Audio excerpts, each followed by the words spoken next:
Hey there, today I'm going to give you 3 tips to help you to paint more loosely.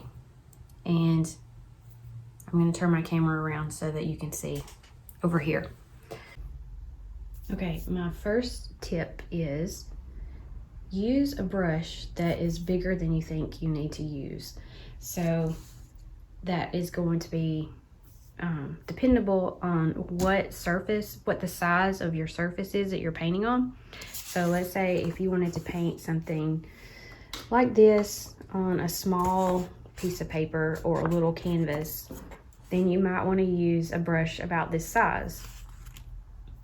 But if you're going to paint the same, let's just pretend this is the same, something like this in a bigger format, then you're going to want to use a bigger brush. See, this is the difference in size. Because when you're working with a bigger brush, it's going to make you make marks that are looser. That's just kind of the way it is. And if you were working on something, let's say like even bigger, like this over here, then you're going to want to use an even bigger brush. Okay, so number 1 is use a bigger brush. Another thing you can do to really loosen up is use a palette knife. That's one of the first things that I did. And I'll show you. Here are a couple of different palette knives, and they force you to be loose.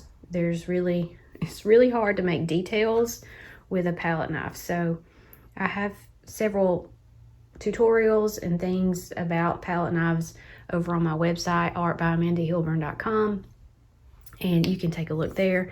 But I used to exclusively paint with a palette knife until I got to a point where I was painting loosely enough that I liked it, and then I moved to the brush, and I do a little bit of both now.